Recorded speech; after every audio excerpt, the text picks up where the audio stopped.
거룩하신 아버지 하나님, 오늘도 좋은 가을날을 주시고 우리 함께 모여 하늘과 땅의 주인 되신 아버지께 경배하게 하심을 감사합니다. 오늘도 조국 대한민국과 북한 땅과 온 세상에 흩어져 있는 디아스포라 한국인들을 기억해 주시고, 그리고 모든 나라와 민족 속에서 예수 그리스도를 주로 시인하는 모든 가족들을 오늘도 성령과 말씀으로 축복해 주시기를 기도합니다. 그 말씀을 들을 때, 강단에서 말씀이 선포되어질 때 각 사람의 마음속에 재창조의 역사들이 일어나게 도와주시고, 구속되고 치유되고 회복되어지고 재건축되어지는 역사가 일어나게 해 주시옵소서. 거룩하신 아버지, 또한 온 세상 나라와 민족 속에 흩어져 있는 모든 선교사님들을 기억해 주시고, 가정과 자녀들과 동역자들과 그리고 현진들과 함께 주님이 성령으로 기름을 부으셔서 머무는 그 땅, 나라와 민족, 도시 어느 한 사람도 멸망치 않고 다 구원 얻을 수 있도록 이분들에게 기름 부어주시고 써주시기를 원합니다. 전도의 새 물결들이 일어나게 하시고 제자 훈련의 물결들이 일어나게 하시며 말씀 속으로 들어가는 역사들이, 그래서 각 사람이 사도와 선자 터 위에 다시 한번 견고히 세워지는 역사가 주님이 재림하시기 전까지 모든 나라와 민족 속에서 일어나게 하여 주시옵소서. 오늘 예배드리는 이 작은 공간에도 성령으로 우리를 충만케 하시며 성령께서 우리의 마음속에 말씀을 새겨주시기를 원합니다. 방언과 예언에 대하여 깊이 있게 가르쳐 주시고 저희가 꼭 들어야 되고 알아야 될 내용들을 마음속에 새겨주시기를 원합니다. 예수 그리스도 이름으로 감사하며 기도드리옵나이다. 아멘. 말씀 시작하기 전에 우리가 이 믿음 더욱 굳세라 함께 주님 앞에 찬양 한 곡 올려드리길 원합니다. 우리 경중 간사님 나오셔서 인도해 주시기 바랍니다.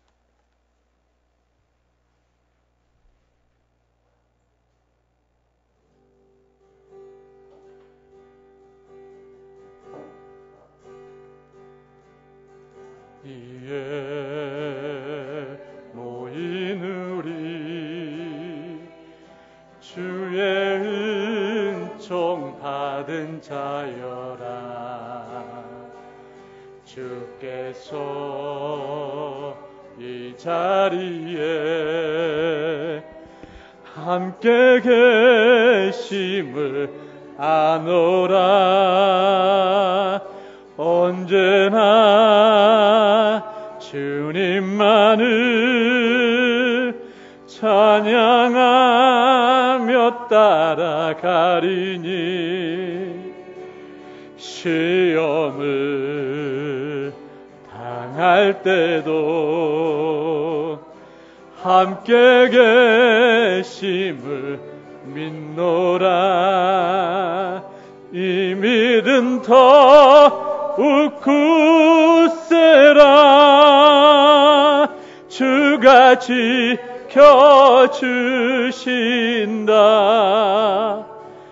어두운 밤에도 주의 밝은 빛 인도하여 주신다. 주님이 뜻하시니 헤아리기 어렵더라도 언제나 주 뜻 안에 내가 있음을 아노라. 사랑의 말씀들이 나를 더욱 새롭게 하니 때로는 넘어져도 최후 승리를 믿노라. 이 믿음 더욱 굳세라. 주가 지켜주신다. 어두운 밤에도 주의 밝은 빛 인도하여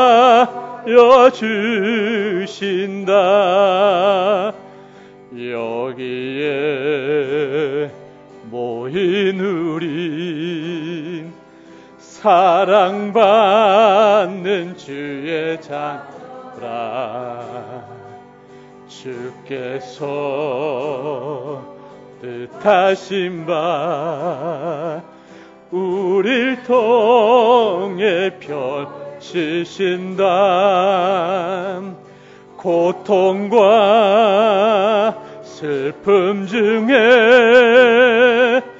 더욱 주님 의지하오니 외로움을 이겨내고 주님 더욱 찬양하라. 이 믿음 더욱 굳세라. 주가 지켜주신다.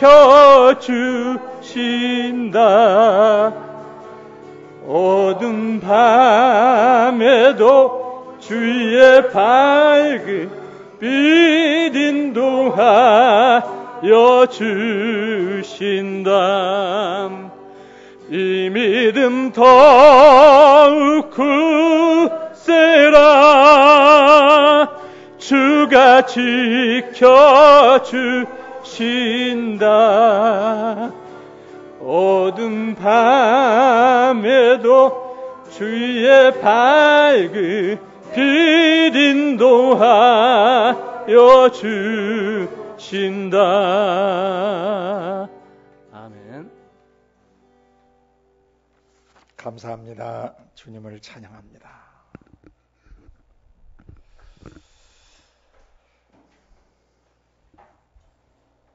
지난주 우연히 네이버를 검색하다가 어떤 신실하신 분이 지난 올레 방송에 있던 한 30여 개 가까운 그 내용들을 다 올려놓으셨어요. 그래서 네이버에 이 방송 들으신 분은 네이버에 들어가셔서 구바울만 치면 거기 올레라는 방송이 하나 이렇게 제목이 떠요. 거기 들어가시면은 지난 올레 방송에서 마지막까지 했던 거 은사와 직임 방언 1까지 거기 다 돼 있습니다. 그래서 또 이 방송을 들으시는 분들은 오늘이 은사와 직임 중에서 예언과 방언 세 번째 주간인 것을 기억해 주시길 바랍니다. 전에 올레 방송에서는 그게 다 떴는데 이 유스트림에는 그게 안 뜨는 것 같아요. 예. 이번 주 이제 은사와 직임 중에서 은사 중에 방언과 예언에 대한 세 번째 주 시간을 갖는데요. 먼저 시작하기 전에 잠깐 오랜만에 복습 한번 하려고 합니다. 무슨 복습을 하냐면요. 지금 우리가 배우고 있는 이 내용을 처음부터 짧게 다시 한번 복습을 하는 것입니다. 성령이 우리 속에 들어오셔서 하시는 중요한 사역 여러 가지가 있지만 그 중에 한 7가지 내용을 우리가 가지고 그 기반 작업을 하고 있습니다. 첫 번째, 성령은 내 속에서 뭐 하시냐면 말씀하시는 분이세요. 천지창조시에 하나님의 성령께서 모든 만물을 그 품에 안으시고 말씀하심으로 창조하시고 다스리시고 그 동일한 말씀으로 온 세상을 심판하시는 것처럼 우리 육체와 마음 속에 들어오신 성령께서 행하시는 가장 중요한 기반 사역은 속에서 말씀하시는 겁니다. 마태복음 10장 20절에 말하는 이는 너희가 아니라 너희 속에서 말씀하시는 자 곧 너희 아버지의 성령이시니라. 구약 시대에는 선지자들을 통해서 성령이 말씀하시다가 복음서 시대에는 예수님이 직접 말씀이 육신이 되어서 직접 말씀하시고 그 다음에 사도행전 2장부터 성령이 우리 속에 들어오셔서 이제 우리 속에서부터 말씀하시는데 계시록 마쳐질 때에도 성령이 교회들에게 하시는 말씀을 들을지어다 라고 말씀하십니다. 성령님이 하시는 가장 첫 번째 사역이 뭐냐면 우리 안에서 말씀하시는 사역입니다. 우주 밖에 있는 영원한 나라 천국이 물질계 안에 들어오는 방식, 그것은 성령께서 레마의 말씀을 우리의 생각에 깨닫게 하심으로 그 말씀이 우리 속에 들어오셔서 우리의 마음속으로 보고 듣고 그 다음에 깨달은 것들, 우리의 생각을 일깨우셔서 하나님 나라가 우리 속에 들어온다 그랬습니다. 그러면 아버지 하나님의 나라, 영원하신 나라, 천국의 나라가 우리 육체와 마음속에 들어오시는 것은 성령과 말씀으로 들어오시는 것입니다. 그럼 어떻게 해서 하나님의 나라 통치가 우리의 마음속에, 우리의 삶 속에서, 그리고 우리 만나는 모든 대인관계가, 우리가 머무는 장소와 공간과 보내는 시간대 속에서 일어나는가? 그 성령께서 우리 안에 말씀을, 레마의 말씀을 주심으로 하나님 나라가 진격되어지고 하나님 나라가 펼쳐져 나가는 것입니다. 그래서 여러분이 천국과 함께 동행하고 천국의 지상 통치를 여러분이 같이 행하시려면은 반드시 내주에 계신 성령께서 66권의 말씀을 가지고 통전적으로, 그리고 문맥을 따라서 책별로, 그리고 귀납적으로 정확하게 이해시켜 주실 때 여러분이 온전한 공동 통치 속에 들어가실 수 있는 것입니다. 성도의 지상 마지막 삶은 그리스도와 함께 다스리는 삶을 회복받는 것이에요. 바로 그 출발이 내주에 계신 성령께서 말씀해 주심으로 우리 속사람을 이끌어 가시는 것입니다. 내주에 계신 성령께서 말씀해 주실 때 그 말씀이 우리 속의 죄들을 드러내게 하시는 거예요.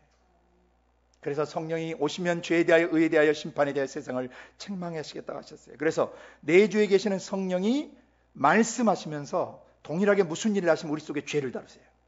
우리 속에서 성령이 레마의 말씀을 주시는 순간 우리 마음속에 깃들어 있는 죄들이 그 말씀의 검에서 죽여집니다. 그 말씀의 불에 의해서 태워집니다. 그 말씀의 물에 의해서 씻겨지고 우리 영혼이 소성되어지는 것입니다.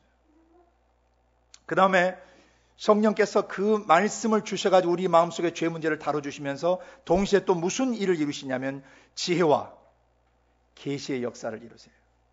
지혜와 계시의 성령이 우리 속에서 우리의 생각을 일깨우시고 우리의 생각에 깨닫게 하심으로 영원한 세계, 영원하신 하나님의 마음속에 있는 뜻과 계획과 섭리와 일들이 계시되어지는 것입니다. 그래서 우리 속에서 성령이 말씀하실 때 죄 문제가 다뤄지고 지혜와 계시의 역사가 일어나는 이 기반을 잊어버리시면 안 됩니다. 성령이 행하시는 가장 중요한 기반 사역들입니다. 그 다음에 성령이 네 번째로 뭐 하시냐면 우리를 이끌어 가세요.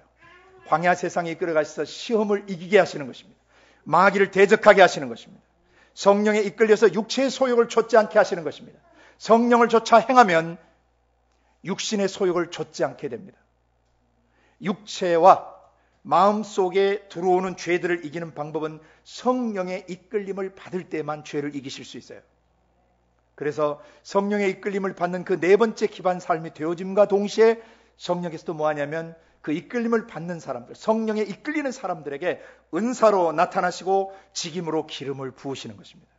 이 다섯 번째 우리가 지금 은사와 직임을 배워가고 있는데 이 은사와 직임이 주어지면 성령의 여섯 번째 우리 안에서의 역사는 뭐냐면 기반 사역은 뭐냐면 우리와 함께 공동 통치하시는 사역이에요. 다스리는 사역을 하게 하시는 겁니다. 어디에서 다스리게 하시느냐? 각 가정과 종교계와 교육계와 또 정치, 경제, 언론, 매스컴, 문화, 예술 영역에서 스포츠 영역에서 다 통치하는 그런 삶을 살게 도우시는 겁니다. 첫 번째부터 다섯 번째까지 성령 사역의 기반이 우리 안에 놓아지면은 성령은 반드시 그 사람을 사도와 선자 터위에 세우셔서 그가 종사하는, 그가 일하는 일터와 사역 현장에서, 직업 현장에서 반드시 그 모든 죄와 죽음들을 다스리는 사역을 하게 하시는 것입니다. 그들 속에, 직장 동료들 속에 다시 성령 사역의 그 첫 번째부터 다섯 번째 기반을 놓아주는 사역을 하게 되는 것입니다. 그 마지막 일곱 번째 성령님은 국내에서 자기 삶의 영역에서, 사회 재반 영역에서 성령의 말씀으로 천국의 지상 통치를 할 수 있는 그 사람들, 그렇게 공동 통치하도록 준비된 사람을 일곱 번째 성령이 어디로 내보내시겠어요? 그렇죠. 예루살렘과 유대와 사마리아로 땅 끝까지 내보내셔서 그 나라 이방 민족 속에 들어가서 다시 성령의 제1기반과 2기반, 3기반, 4기반, 5기반, 6기반 사역을 하게 하시고 다시 그들이 그 나라의 사회 재반 영역을 예수 그리스도 이름과 성령과 함께 공동 통치하게 될 때 그들로 또다시 또 다른 민족에게 나아가게 하시면서 주님은 천국 복음이 모든 민족에 증거되어질 때 바로 이 세상에 다시 왕으로 오시는 것입니다. 성령은 우리 속에서 바로 그 일을 이루시기 위해서 지금 역사하고 계시고 우리를 준비시키고 계시는 것입니다. 우리는 그 성령의 기반 사역 중에서 다섯 번째 기반 사역인 은사와 직임을 배워가고 있습니다. 그 중에서 은사는 성령의 나타남인데 지난 시간까지 영들 분별함을 아주 길게 배웠습니다. 예. 그리고 이번에는 이제 은사 성령의 나타나심 중에서 방언과 예언에 대해서 우리가 세 번째 주간 배워가고 있는 것입니다. 고린도전서 14장을 함께 펴시겠습니다.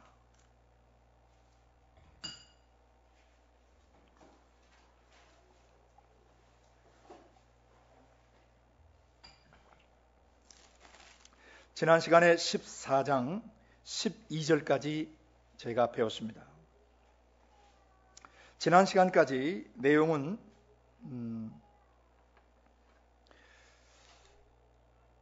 예언이 얼마나 중요한 것인가, 방언의 정의, 예언의 정의를 저희가 내렸습니다. 방언의 기능과 예언의 기능도 배웠습니다. 그래서 방언도 중요하지만 방언보다는 더 뭘 사모하라? 예언을 하려고 하라. 특별히 예언을 더 사모하라. 예언은 뭐라 그랬습니까? 미리 하나님께로부터 들은 것을 뭐 하는 거라 그랬습니까?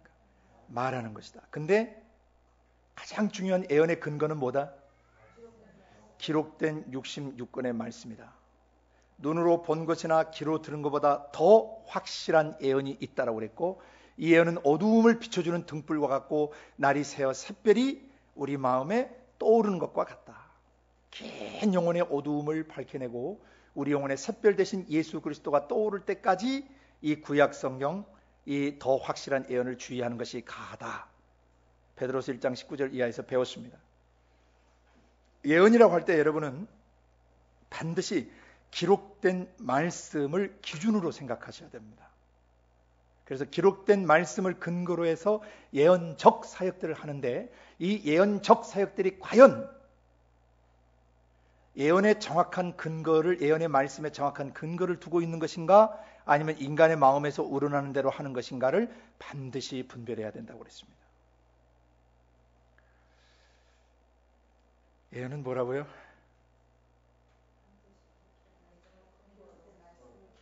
기록된 말씀 자체가 예언의 기준이라고요.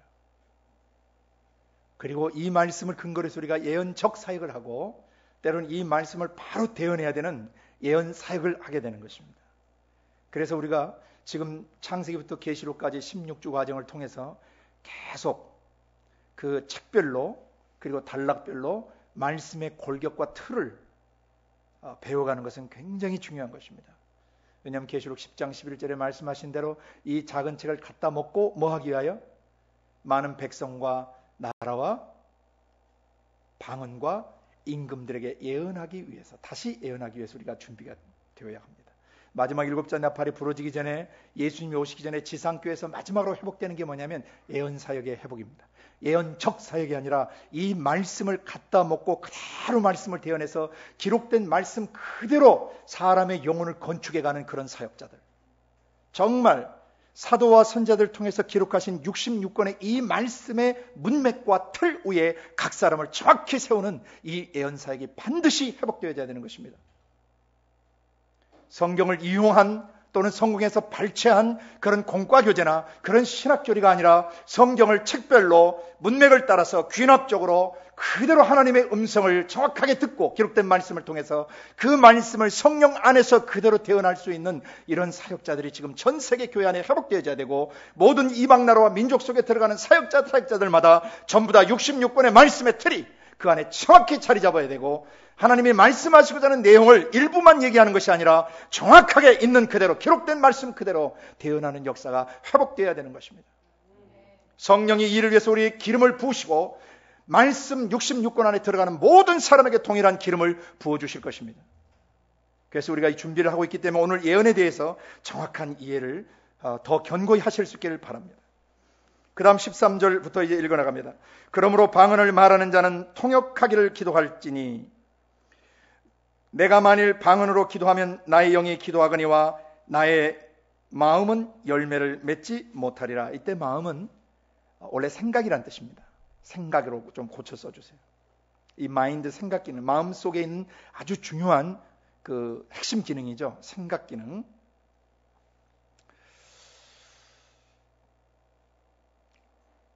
앞에 문맥을 따라서 보면 그러므로 그랬습니다. 뭐함으로? 뭐함으로예요? 13절에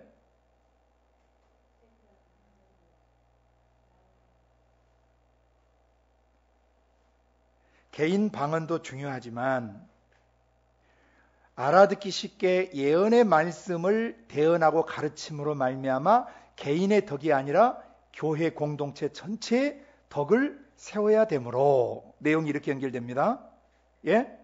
그 교회의 덕 세우, 교회 공동체 여러 지체들의 영혼을 견고히 세워주되 풍성하게 견고히 세워주고 풍성하게 예언의 능력들을 구하라 그랬어요. 은사들을 사모하라 그랬습니다. 은사는 성령이 나타나시는 겁니다. 성령께서 방언으로도 나타나시지만 예언으로 나타나시도록 하라. 그래서 13절에 방언을 말하는 분이 계시다면은 그분은 반드시 뭐 하기를 구하라? 통역하기를 구하라 그랬습니다. 이때 방언은 은사 방언이 아닙니다. 개인적으로 하는 은사 방언이 아닙니다. 직임으로서 방언을 말하는 것입니다. 많은 사람들이 이것을 오해하는 사람들이 있습니다. 자기가 개인적으로 은사적으로 하는 방언은 누구에게 한다 그랬습니까? 하나님께 하고 알아듣는 자가 없고 그 영으로 비밀을 말한다 그랬습니다. 개인적 은사 방언이에요. 개인적으로 하는 방언들이에요.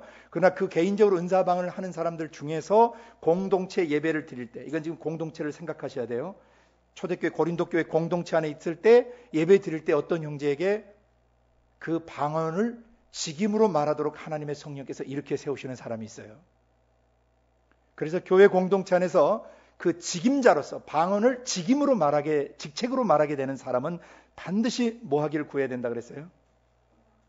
통역하기를 구해야 돼. 왜? 그것이 통역되어져야 사람들이 다 알아먹게 되죠. 그래서 교회의 덕이 세워지게 되는 것입니다. 그러나 통역이 안 되면 사람들이 뭔 말인지 알아먹을 수 없다고 저 뒤에 문맥에 이제 나옵니다. 이해하신 줄로 믿습니다.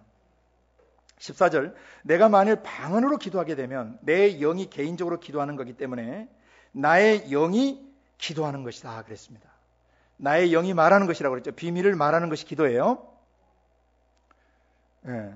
그렇지만 나의 마음, 내 생각은 열매를 맺지 못한다. 이 말은 내 생각 속에 이것이 뭔지 알아먹을 수가 없다는 뜻이에요.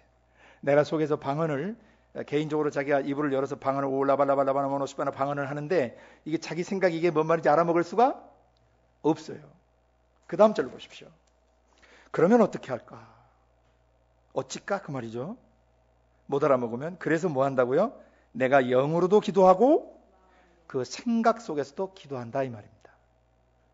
또 뭐예요? 내가 영으로 찬양도 하고 찬미도 하고 또 생각 속에서 찬양을 하기도 한다 그랬습니다. 그러니까 잘 보십시오. 여러분 개인적으로 다 방언하시면 이거 경험하실 거예요.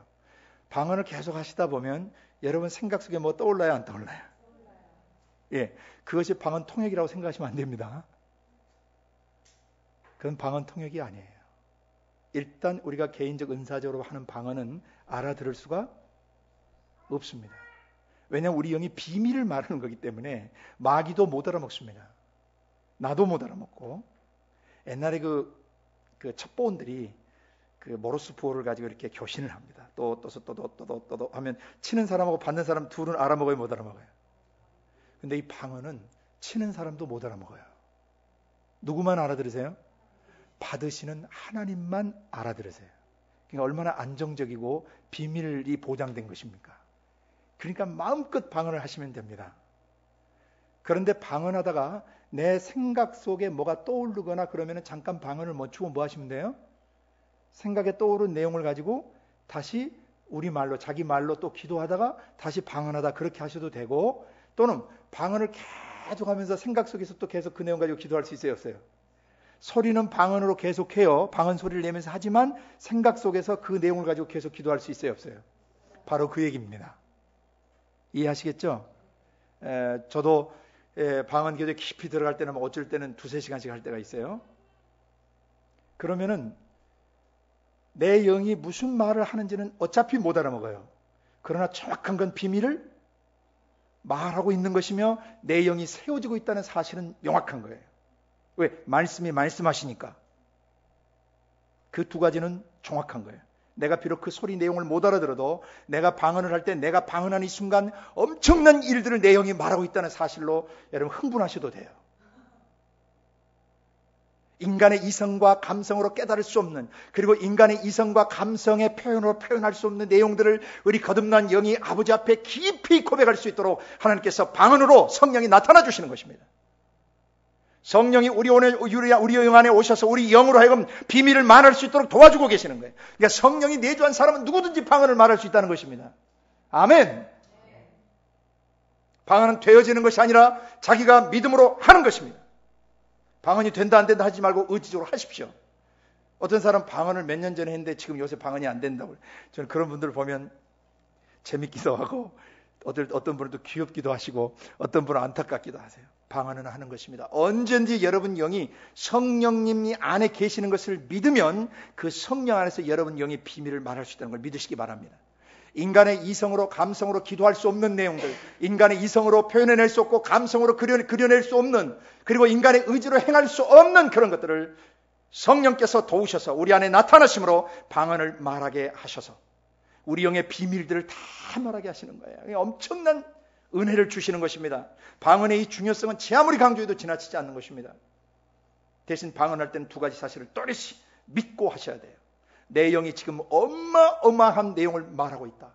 나의 과거와 현재와 미래, 또 어쩌면 나를 넘어서서 영적인 비밀들, 하나님만이 아닌 신비로운, 하나님만이 아시는 비밀스러운 것들을 내 영이 기도해 줄 수도 있어요. 그건 알 수 없어요. 그렇지만 내가 방언을 하는 기간 동안 나의 이성과 감성으로 표현할 수 없는 것들을 깊이 표현할 수 있도록 도우시기 때문에 1시간이고 2시간이고 3시간이고 방언을 할 수 있다면 계속 하실 수 있기를 바랍니다.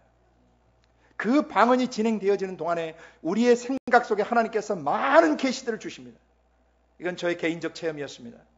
제가 가르치는 내용들의 깊은 계시나 말씀에 대한 해석들도 방언 기도하는 순간에 내 영의 비밀을 말하고 내가 그것이 무슨 말인지 몰랐지만 내 생각, 내 마인드 속에 하나님의 성령께서 엄청난 계시들을 주었던 기억을 저는 지금도 가지고 있고 지금도 주님은 그 역사를 계속하십니다. 내 영이 비밀스러운 일을 계속 방언으로 말할 때 하나님의 성령께서 내 안에 내 생각 속에 많은 것들을 떠올리시고 깨닫게 하시고 정돈시켜 주시고 체계화시켜 주십니다.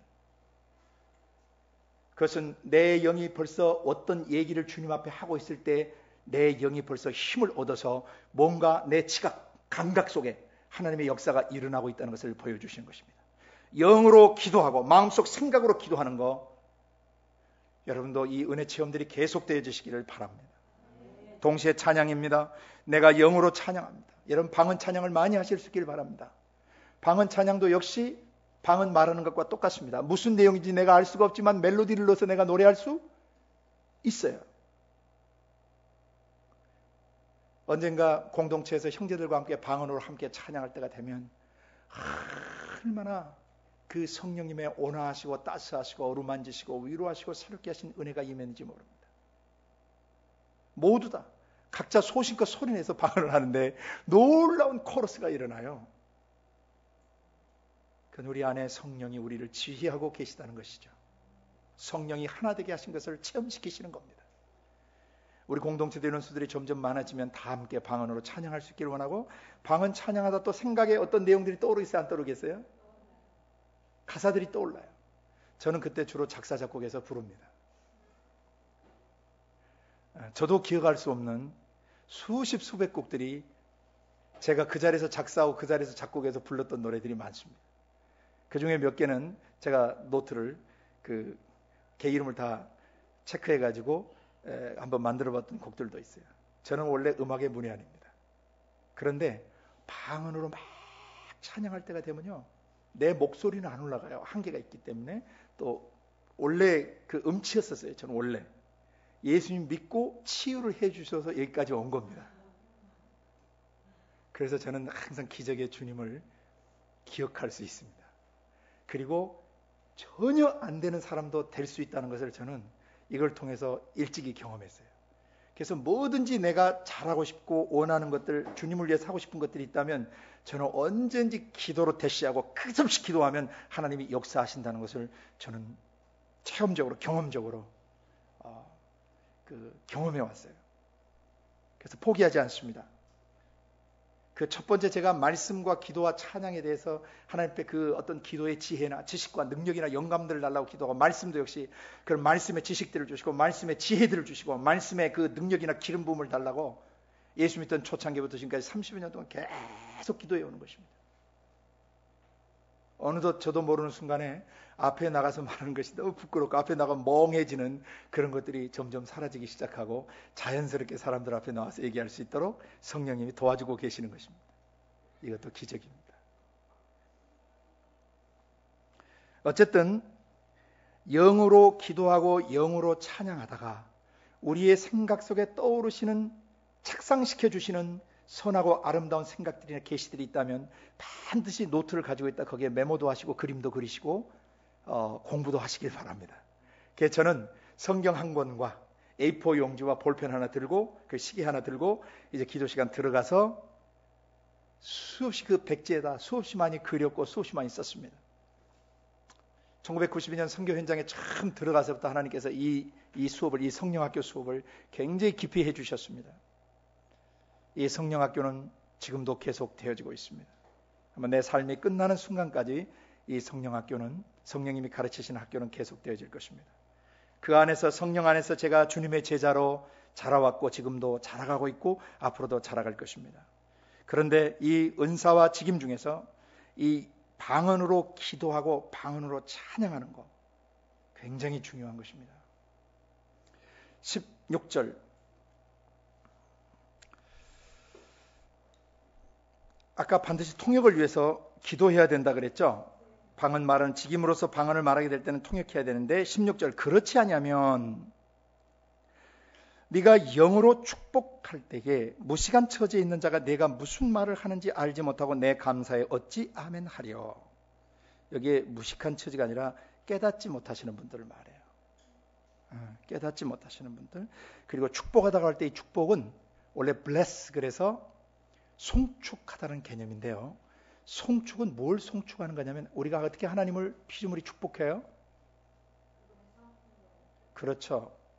그분의 성품, 그 존재의 됨됨이 성품과 속성들을 우리가 하나님 이런 분이십니다. 온유하십니다. 따뜻하십니다. 친절하십니다. 그리고 정말 의리가 있으십니다. 하나님 정말 강한 분이십니다. 하나님의 어떠하심을 고백해 드릴 때 사람도 자기의 어떠함을 누가 격려해주고 어떤 우리 어포메이션 한다 그랬죠. 확언해 줄 때 사람도 격려를 받고 힘을 얻듯이 하나님께서도 피조물 된 우리가 그분의 어떠하심을 송축에 올리고 축복에 올릴 때 하나님께서 기뻐 받으시는 것입니다. 아멘. 그래서 우리가 영으로 찬양을 하게 될 때도, 만약에 이것이 거기서 통변이 되어진다면요, 그 방언 찬양이 통변되어지면요, 그것은 예언적 찬양이 되어버리는 것이에요. 그게 북미에서 일부 그 성령 안에 잠긴 형제 자매들이 스판테이니어스 썼던 송이라고 그래서 그 자리에서 즉석에서 바로 성령 안에서 그 찬양, 예언적 찬양을 하는 사람들이 있죠. 그 기름 부음이 강한 사람들은 굉장히 아름다운 찬양을 즉석에서 합니다. 작사, 작곡 모두 현장에서 그냥 일어나는 겁니다. 이런 새 노래가 우리 공동체 안에, 그리고 전 세계 예수 공동체 안에 계속 일어나기를 간절히 원합니다.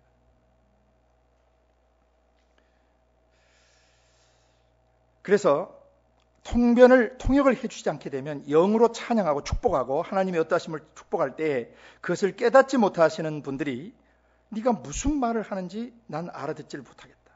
그리고 그 사람은 감사할지라도 다른 사람은 아멘 할 수가 없게 된다는 거죠.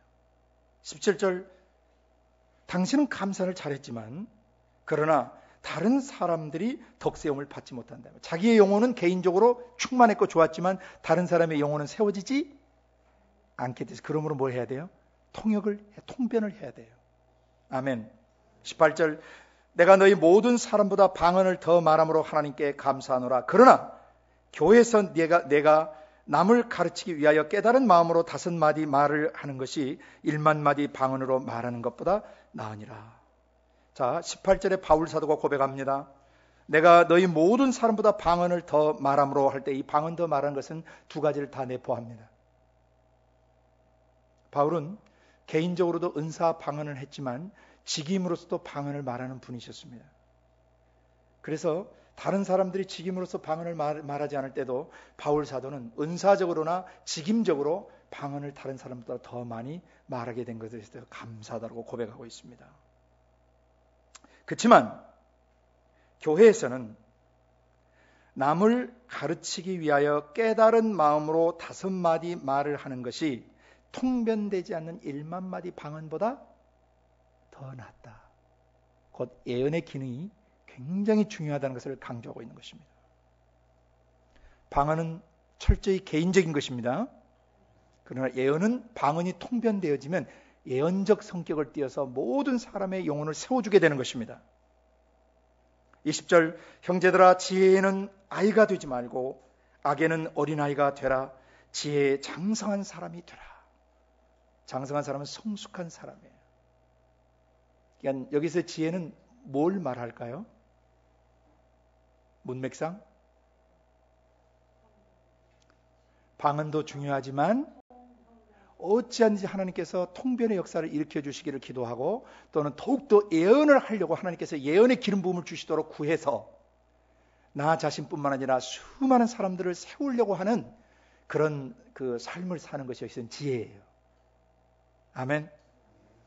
21절 율법에 기록된 바 주께서 가라사대 내가 다른 방언하는 자와 다른 입술로 이 백성에게 말할지라도 너희가 오히려 듣지 아니하리라 하였으니 22절 그러므로 방언은 믿는 자들을 위하지 않고 믿지 아니하는 자들을 위하는 표적이나 예언은 믿지 아니하는 자들을 위하지 않고 믿는 자들을 위함이다. 그런 위한 표적이다. 이렇게 표현했어요. 이 말 조금 이해하시기 어렵죠? 이해가 잘 되세요?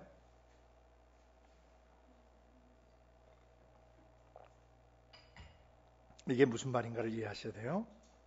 방언은 믿는 자들을 위한 표적이 아니고 믿지 아니하는 분들을 위한 표적이다 그랬어요. 우리 생각에는 방언은 믿는 사람에게 나타나는 표적 같은데 여기서 방언은 믿지 아니하는 자들을 위한 표적이라고 하실까? 그것은 통변을 전제로 하는 것이에요. 거기다 가로 열고 써놓으세요. 통변을 전제로 함. 자, 오늘 고린도 교회 가정예배 공동체에 낯선 사람들이 몇 분 오시고 믿지 아니하는 분들이 오셨다고 그래봐요. 오늘 공동체에 이제 몇 분이 오셨어요. 그런데 어떤 분이 일어나서 방언으로 저쪽에서 직임 방언하는 거예요. 오울라바 카파르모노 스파탈라바 카포르타 했더니 그 옆에 또 누가 한 분이 탁 일어나더니 뭘 하셔요? 통변을 하시는 거예요. 뭐 쫄라쫄라 하더니 그 말이 자기가 알아먹을 수 있는 모국어로 옆에서 통변되는 순간 그 방언은 누구를 위한 표적이에요? 그렇습니다. 믿지 않은 자들을 위한 표적이 됩니다. 와, 신기하다. 제 사람이 뭐라고 쫄라쫄라 하니까 저기서 자기가 알아듣는 말로 탁 통변이 되어지는데 그게 예언적 성격을 띠게 돼가지고 그 내용이 공동체 전체에 영향을 미치는 것입니다. 그러니까 믿지 않는 불신자가 들어왔다가 놀라겠어요, 안 놀라겠어요? 그 표적 세메이온이라고 하는 것은 뭐냐면 신 대신 하나님이 여기 나타났다는 표시라고 그랬어요. 뭐라고요? 전혀 알아먹을 수 없는 영어로 비밀을 말했는데 하나님이 여기 나타나시면서 통변이 일어나니까 하나님이 여기 계시다는 표시가 나타나요. 왜? 아무도 알아먹을 수 없는 영어로 비밀을 말하는 것을 여기서 한 분이 일어나서 통변을 해버리신 거예요. 그러니까 누가 나타나신 표시예요? 하나님이 여기 나타나신 표시예요. 그래서 방언은 통변되어질 때 믿지 아니하는 자들을 위한 표적이 되는 것입니다. 아멘? 그러나 예언은 믿지 아니하는 자들을 위하지 않고 믿는 자들을 위함이에요. 믿지 아니하는 자들 예언의 말을 잘 알아듣겠어요? 못 알아듣겠어요? 초신자가 처음 와가지고 이게 도대체 무슨 얘기를 하는 건지 잘 못 알아들을 수 있어요. 그렇지만 믿는 자들은 벌써 예언의 말씀이 쫙 나오면 자기 생각과 감정과 의지를 찌르고 들어오는 그 예언의 말씀 앞에 반응을 해야 해요. 내가 잘못 살고 있었구나. 내가 새 사람이 됐다는데도 계속 옛사람을 뒤집어 쓰고 한 주 동안 살았구나. 또 일생을 살았구나. 내 안에 정말 믿지 않는 불신앙이 있구나. 성령님이 안에서 계속 몰아내세요, 안 몰아내세요?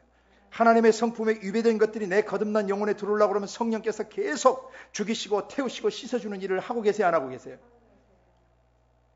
근데 성령께서 말씀하시는 거죠. 오늘 너희 안에 내가 새 사람을 만들어 주었고 내가 너희 안에 있고 너희 안에서 내가 죄를 죽이고 태우고 씻는다고 해도 너희는 이 사실을 믿지 않는 사람들이 많이 있다라고 지적하시는 거예요. 그게 예언의 말씀이에요. 너 새 사람이라고, 이전 것 지나갔다라고, 보라 너 새 것 되었다고, 그리고 네 안에서 거듭난 영혼 안에서는 절대 죄와 더러운 것들이 나오지 않는다고. 그럼에도 불구하고 이것이 나오면 이것을 행하는 자는 거듭난 내 영이 아니고 내 속에 거하는 육체 속에 거하는 죄라 말이죠. 육체 바깥 세상과 이 육체를 통해서 거듭난 내 영혼을 뚫고 들어오는 죄에 대해서 예언의 말씀이 예리하게 지적해 주시고 그것을 대적하라고 말씀하시는 거예요. 성경의 예언의 말씀이 풀어질 때 각 사람의 영혼이 세워지는 것입니다. 아멘. 그걸 말씀하시는 것입니다. 23절 그러므로 온 교회가 함께 모여서 다 방언으로 말해버리면 거의 무식한 자들이라는데 거기 깨닫지 못하시는 분들, 이해하지 못하시는 분들이나 믿지 아니하는 분들이 들어와서 너희를 미쳤다 하지 않겠느냐. 초신자가 처음 왔어요. 왔더니 그냥 옆에 사람도 슈바슈바슈바슈바, 뒤에 사람도 슈바슈바슈바, 앞에 사람도 슈바슈바슈바, 전부 다 슈바슈바슈바. 미친나 이게. 이렇게 생각할 수 있다는 거죠. 이 제정신인가 이 사람들이. 못 올 때 온 거 같고 이상한 온 거 같이 돼버릴 수 있다는 거죠. 왜? 그리고 또 막 또 저기서 어떤 사람이 뿔딱 일어나서 올라카파라바시바 하는데 방은 텅 비지 않고 또 안 되는데 저쪽에 또 이 사람이 있어요. 샬라바카팔라바카바 또 이 사람이 또 이러니 이게 무슨 정신병동에 내가 왔나라고 사람이 착각할 수도 있다는 것입니다. 그래서 고린도 교회 예언의 인사가 충만하고 방언도 아주 많이 말하고 성령의 나타나심이 충만했던 교회인데 모일 때마다 공동체 예배로 가정교회 공동체 모일 때마다 이런 역사들이 막 일어나면 이게 헷갈려요, 안 헷갈려요? 근데 막 여기서 샤바샤바샤바샤바 저기서 자바자바자바자바자바자바 막 하는데 교회가 무슨 난장반처럼 돼버리는 그런 케이스였던 것입니다. 그래서 사도가 교통 정리를 해야 됐습니다. 그래서 24절 그러나 다 예언을 하면 믿지 아니하는 자들이나 무식한 자들 곧 깨닫지 못하시는 분들도 들어와서 모든 사람에게 책망을 들으며 모든 사람에게 판단을 받고 다음에 25절 그 마음에 숨은 일이 드러나게 되므로 엎드려 하나님께 경배하며 하나님이 참으로 여러분 가운데 계시다 말하지 않겠느냐. 이해가 되시죠? 예언의 말씀이 정확하게 던져지면요 항상 예언의 말씀은 살았어요. 운동력인데 운동력이 있다는 말은 무슨 뜻이라고 그랬죠? 움직이는 힘이 있단 말입니다. 사람의 생각과 사람의 감정과 사람의 의지를 움직일 수 있는 파워가 있어요. 하나님 말씀은 운동력이 있어요. 움직이는 힘이 있어요. 다이나믹 파워예요. 그 다음에 날카로우세요. 좌우의 날씨는 어떤 것보다 날카롭고 예리해서 여러분 마음속 생각이나 감정과 의지 속에 배어들어 있는 음란이나 그리고 회개하지 않는 죄들이나 거만한 거나 교만한 거나 그리고 무례한 것들이나 그리고 더러운 것들이 있으면 예언의 말씀이 들어갈 때 날카롭게 칼끝을 들이대세요. 그래서 그 사람이 깨어지면 성령께서 그 말씀으로 바로 할례를 행해버리시는 거예요. 도려내버리시고 끊어버리시고 잘라버리시고 태워버리시고 씻어버리시는 겁니다. 그래서 공동체 안에 초신자들은 믿지 않는 분들이 들어왔다가 하나님의 심장에서 나오는 예언의 말씀이 예언 사역을 하는 사역자들에 의해서 대언되어질 때 사람들이 마음속에 숨은 일들이 드러난단 말입니다. 또 책망을 듣기도 해요. 또 어떤 영역에 있어 재판을 받기도 해요. 내가 잘못 살아왔구나. 옳고 그름이 판단되어져요. 또 야단 맞을 것이 있어요. 또 어떤 사람 마음속에 숨어있는 비밀들이 사악한 어떤 어둠들이 아무기도 얘기하지 않는 그런 어둠들이 예언의 말씀이 딱 번져나갈 때 어이쿠 나를 찌르는구나 하고 느낄 때가 있어요 없어요? 바로 회개하셔야 돼. 그러면 그 사람 살아요. 바로 그 예언의 말씀을 듣고도 회개하지 않으면 그 사람 멸망합니다. 그래서 바울 사도는 개인적 방언도 충만히 하셔야 되지만 방언보다는 더욱더 뭐 할 수 있도록 공동체 안에서 예언의 말씀, 성령이 주시는 레마의 말씀들을 대언할 수 있도록 특별히 그런 애언 사역을 위해서 기도하라고 하신 것입니다. 간절히 사모하라고 하시는 것입니다. 아멘. 내주에 계신 성령께서 여러분 지성과 감성과 의지의 말씀을 깨닫게 해주시고 그 레마로 상대방에게 전달할 때 그 상대방이 살아나요. 26절 그런즉 형제들아 어찌할꼬. 또 한 번 나왔죠. 너희가 모일 때, 여기다 밑줄을 한번 그어서 좀 생각하시길 바랍니다. 너희가 모일 때라는 게 뭐냐면 초대교회 예배 공동체를 말하는 거예요. 고린도 지역에서 모이는 교회 공동체를 말해요. 너희가 모일 때, 이 말은 오늘날로 얘기하면 너희가 교회에 왔을 때 그 말입니다. 교회 안에서 이 말이에요. 각각 뭐도 있고 찬송 시도 있으며 가르치는 말씀도 있어야 되고 계시들도 있어야 하고 그 다음에 방언도 있는데 이때 방언은 직임 방언을 말해요. 방언도 있으며 그 방언에 대한 통역의 역사도 있나니 모든 것을 뭐 하기 위해 하라? 그 밑에다가 개인의 영빨을 과시하기 위해서 하지 말라. 자기가 얼마나 영적으로 뛰어났는지, 자기가 얼마나 영적 체험이 많고 자기가 영적으로 얼마나 탁월한 사람인지를 드러내는 순간 그것은 벌써 가짜라는 게 드러나는 것입니다.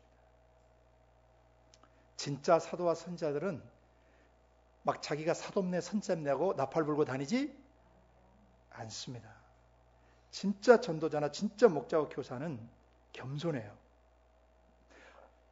자기 안에 성령님이 나타나는 사도적이며 선지자적이며 전도자적이며 목자적이며 교사적인 은사와 기름 부음들이 나타나지만 그것을 가지고 남 위에 남에게 과시하거나 드러내고 다니지 않습니다. 오히려 누가 그런 사람이냐고 물으면 나 같은 사람이 어떻게 그런 일을 할 수 있겠습니까? 다만 하나님께서 그렇게 나타나시기를 원합니다. 저를 그렇게 써주시기를 간절히 바라고 내 일생이 그렇게 사용되어지기만을 원합니다. 라고 고백하는 것입니다. 그래서 공동체 안에 예배 모임이 있을 때 찬송시인데 저는 우리 가운데 이런 공동체 예배가 회복되길 원해요. 이게 초대교회예요. 성령께서 주도해 가셨던 교회의 모습이에요. 어떤 사람은 시적 감각이 뛰어난 사람들이 있어요. 어떤 사람. 그러니까 그런 형제 자매들은 좀 시도 좀 발표했으면 좋겠고요. 그러다가 어떤 형제나 자매는 또 음색이 뛰어나고 이런 사람들은 자연스럽게 예배 드리다가 독창을 좀 해도 참 좋겠어요. 옛날 있던 공동체 안에서 이렇게 막 함께 찬양 들어갈 때 자유롭게 이 사람이 찬양하고 저 사람이 찬양하고 서로 화답하는 거죠. 그래서 어느 형제나 자매가 또 손창에서 부르면 또 다 함께 따라 부르면서 그다음 잠잠하게 또 있다가 좀 방언도 하고 통변도 저쪽에서 일어나고요. 그리고 어떤 사람이 그 시성이 뛰어난 형제나 자매들이 있어요. 그래서 우리 한때 공동체에서 시를 써가지고 발표하기도 하고 그랬어요. 예배 시간에. 굉장히 아름답습니다. 하나님의 없다하심을 시로 노래하고 찬미하는 것이에요. 그런 공동체. 그 다음에 가르치는 말씀이 있고 또 하나님의 성령으로 드는 계시도 있으며 직임 방언의 역사도 있고 통변하는 역사도 있어요. 현대 교회에서는 이것을 보기가 쉽지 않습니다. 이 교회가 다시 회복되어져야 합니다. 내주에 계신 성령에 의해서 이끌리는 예배가 되면 앞으로 이런 것들이 초대교회에 있었던 것들이 우리 안에 다시 회복되어질 줄을 믿습니다. 네. 그런데 목적은 뭐냐면 이런 찬송시하는 사람, 말씀에 가르친 능력이 있는 사람, 또 계시를 받은 사람들, 또 직임 방언을 하는 사람들, 그리고 또 통변하는 그런 기름 부음이 있는 사람들은 다 뭘 위해서 해야 돼요? 예, 형제 자매들의 영혼, 곧 하나님이 거하시는 예루살렘 성전된 지체들을 구속하고 치유하고 회복해서 뭐 하기 위하여? 재건축하기 위해 그들의 영혼을 세워주기 위해서 하는 것이지 우리 교회가 얼마나 영적이고 우리 안에 은사가 얼마나 많이 나타나고 우리 안에 기름 부음이 얼마나 강하게 나타나는지 예를 들어서 모든 사람이 어떤 그런 성령 충만한 예배에 가서 막 뜨겁게 찬양하고 거기서 막 눈물도 흘리고 은혜도 많이 받았어요. 그런데 그런 것이 계속 있지만 나름대로 어떤 성령의 은사가 충분히 드러나는 교회가 있지만 그 안에서 한 사람 한 사람의 영혼이 그 가르치는 말씀이나 계시나 방언과 방언 통변함을 통해서 속사람 영혼이 예수의 형상으로 제자화되어지고 예수의 형상으로 건축되고 있지 않다면 문제가 있는 것입니다. 성령 충만한 예배, 기름 부음이 있는 예배, 정말 성령에 나타난 은사들이 충만한 그런 교회가 있다면 반드시 속사람이 기록된 말씀에 의해서 제자화되어야 되고 예수의 제자화되어야 되고, 그 다음에 예수의 제자화 된다는 얘기는 그가 자녀됨에서 일꾼됨으로, 그 다음에 지도자됨으로 창세기 1장 26절부터 28절까지 그 속사람이 회복되어져서 그리스도와 함께 복음을 들고 또 나가는, 그래서 또 죄와 죽음과 질병을 다스리러 나가는 그런 상태까지를 말하는 것입니다. 진짜 성령 충만한 교회, 정말 성령의 기름 부으심이 있는 교회, 그 다음에 은사가 충만하게 나타나는 교회, 그런 예배의 기름 부으심이 있는 교회라고 한다면, 그런 공동체라고 한다면 반드시 각 사람의 영혼이 세워져야 된다는 것입니다. 예배는 뜨겁게 드리고 삶은 개판으로 산다. 예배는 뜨겁게 드리고 기도는 막 개버큼 나도록 막 열심히 하는데 밖에 나가서 누구하고 싸우고 그 성품이 옛사람의 기질과 습성을 그대로 드러내고 있다면 그 교회는 심각한 교회인 것입니다. 종교적 쇼를 하고 있는 교회예요.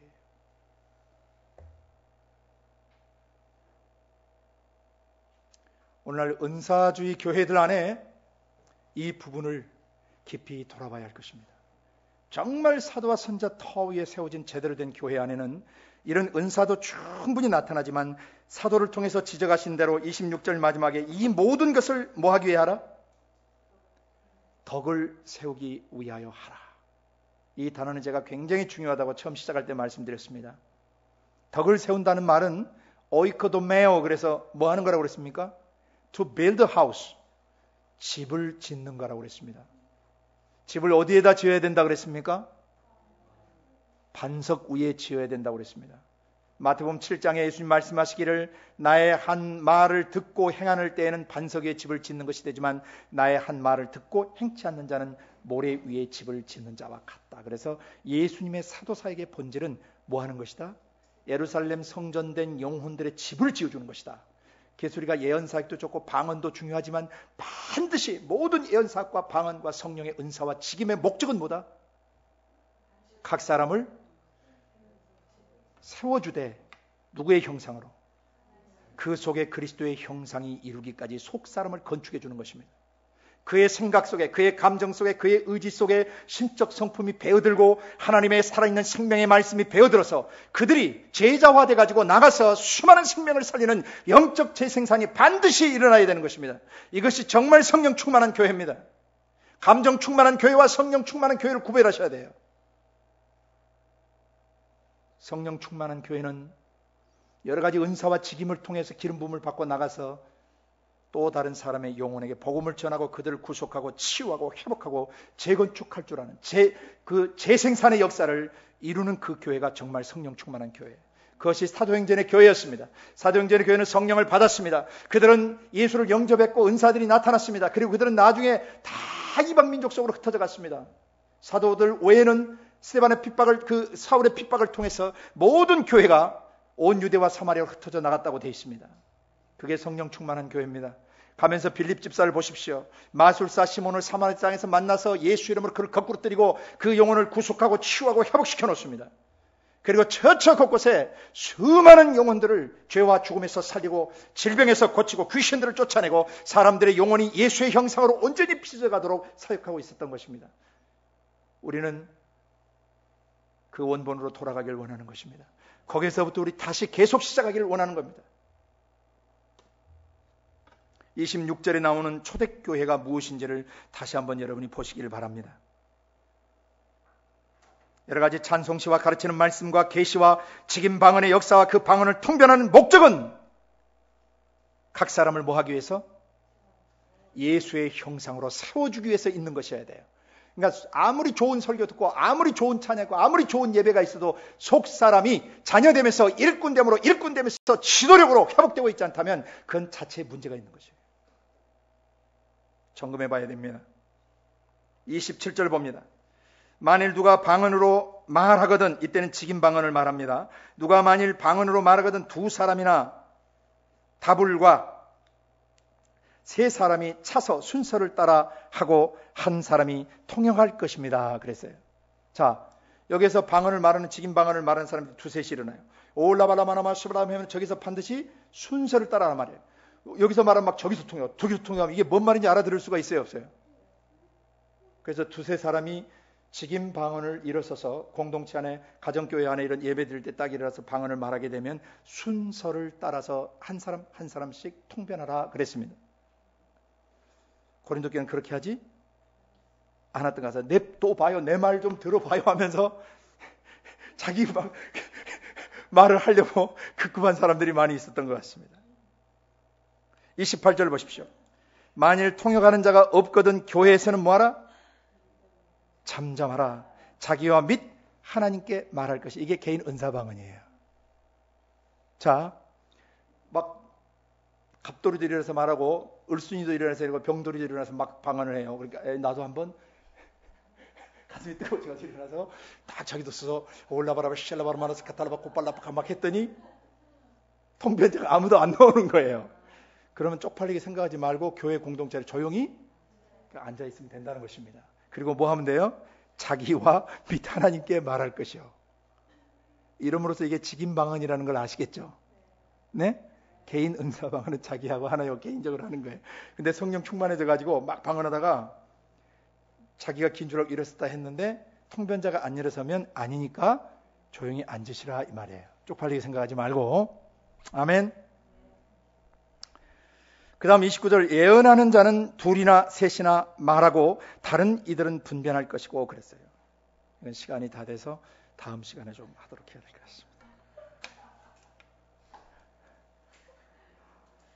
개봉 박두입니다. 다음 시간에. 오늘 다시 한번 정돈합니다. 방언과 예언의 상관관계를 계속 지금 성령께서 바울 사도를 통해서 가르쳐주고 있습니다. 마지막에서도 말씀하시지만 방언을 많이 말하십시오. 그러면서도 항상 기도할 때 뭘 기도하라고요? 성령의 음성을 기록된 말씀 통해 듣게 하셔서 잘 깨닫게 하셔서 일평생 제가 뭐 하는 사람? 대언하는 사람, 예언적 사명을 감당하게 도와주시옵소서라고 기도하시라는 겁니다. 언젠가 여러분의 입에서 하나님의 심장의 언어를 대언하는 기름 부음의 역사가 계속 나타나고 그 음성을 듣는 동안 사람들의 생각과 감정과 의지에 사도적이며 선지자적인 터 위에 사람들이 건축되어지는 역사가 일어날 것입니다. 사람의 영혼을 세울 수 있는 그런 예언의 사람, 말씀의 사람 되시기를 예수님의 이름으로 축복합니다. 같이 기도하겠습니다. 고마우신 아버지 하나님, 오늘 방언의 중요성도 다시 듣게 해주시고 또 예언의 중요성도 다시 듣게 해주셨습니다. 주님, 개인적으로 우리 영혼이 세워지길 원합니다. 방언의 기름 부음을 계속 주시고 성령께서 필요하실 때 우리로 직임 방언을 말할 수 있도록 기름 부어 주시며 또 그 방언을 통변할 수 있는 사람들로 기름 부어 주셔서 공동체 안에 예배드리는 형제 자매들에게 하나님의 예언적 음성을 대언하는 그런 사명도 감당케 하여 주시옵소서. 아버지, 모든 예언과 방언과 그리고 가르치는 말씀이나 찬송시나 그리고 계시나 그리고 또 방언을 직임 방언을 하는 것이나 통변하는 모든 것들이 반드시 한 사람 한 사람의 영혼을 세우기 위하여 하는 것이 되게 하여 주시옵소서. 자신을 과시하거나 자신의 어떤 그 자신을 사람 앞에 드러내기 위해서 하지 말게 하여 주시고 각 사람의 영혼을 예수의 형상으로 세우기 위하여 방언과 예언을 열심히 하게 도와 주시옵소서. 감사하고 예수님 이름으로 기도드리옵나이다. 아멘. 감사합니다.